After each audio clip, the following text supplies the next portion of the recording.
Bapak SBY sehat Bapak? Alhamdulillah, Bung Rizky. Alhamdulillah Pak sehat. Ini saya dapat kehormatan besar Bapak hari ini bisa hadir di podcast SBY Standpoint sebagai yang pertama kali menjadi host nih, kehormatan besar Pak. Terima kasih banyak dan nggak pernah nyangka. Saya dikasih tahu sama staf pribadi Bapak kemarin, konsep SBY Standpoint ini luar biasa menurut saya. Biasanya dalam podcast kita menggali yang di interview, bertanya. Sedangkan di konsep SBY Standpoint ini Bapak justru ingin bisa berbagi conversation dengan siapapun yang ingin berbagi conversation tentang isu-isu yang sedang berkembang. Ya, dan ini bukan serba kebetulan.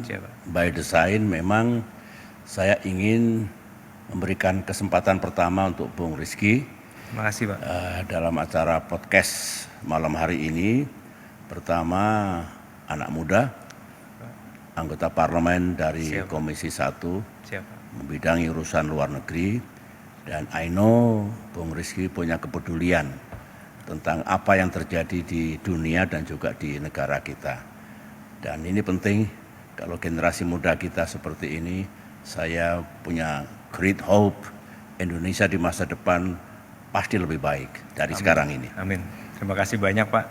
Jadi mudah-mudahan mungkin ke depan generasi muda baik milenial seperti saya ataupun generasi Z mungkin bisa diundang ke acara ini, sepertinya bagus sekali Pak. Insya Allah nanti ya. Terima kasih, dan kita selalu semangat Pak ngikutin aktivitas Bapak baik secara langsung maupun secara online, baik sebagai mantan presiden ataupun akhir-akhir ini saya lihat Bapak aktif sekali di bidang kesenian Bapak. Dunia seni ya. Iya. Bapak, terkait dengan konflik Iran, 4 hari terakhir ini sepertinya kita dilihatkan lagi-lagi secara jelas war and the use of force prevail over diplomacy.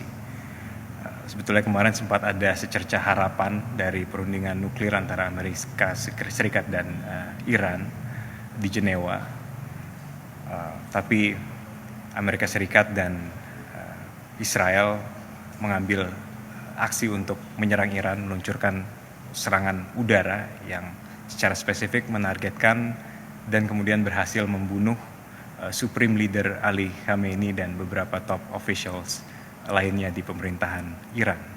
Kita juga tahu Iran sudah melangsungkan serangan balik, bukan hanya ke Israel tapi juga mengirimkan drones dan juga missiles kepada negara-negara di kawasan yang menjadi lokasi markas pertahanan Amerika Serikat di Timur Tengah. Fasilitas ataupun infrastruktur penting seperti kilang minyak, airport, perhotelan, tempat wisata, dan fasilitas umum sipil lainnya menjadi target serangan balik Iran dengan alasan self-defense. Kita juga lihat Lebanon perkembangan terakhir pagi ini menjadi wilayah pertempuran baru di konflik ini dan mendestabilisasi kawasan lebih dalam, dan dampak secara politik dan ekonominya kita mulai rasakan secara global. Jadi pertanyaan pertama saya ke Bapak, bagaimana Bapak melihat perkembangan dari peperangan yang saat ini terjadi Pak? Apakah Bapak melihat ke depan konflik ini akan semakin berkepanjangan dan menjadi sebuah regional war yang lebih meluas lagi? Ya, itu juga yang saya khawatirkan, Bung Rizky. Kalau peperangan yang ada di Timur Tengah ini meluas, membesar, tentu ada implikasinya pada kehidupan not only di kawasan Timur Tengah, tapi juga di banyak tempat di dunia ini.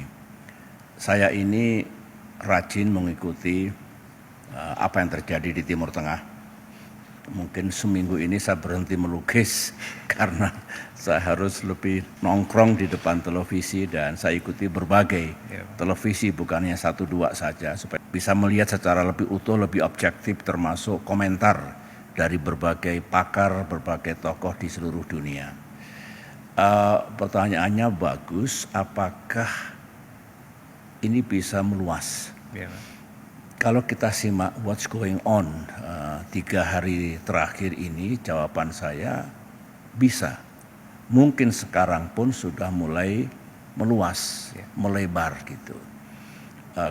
Semua tahu bahwa ini perseteruan yang tajam ini kan antara Israel dengan Iran, Amerika dengan Iran.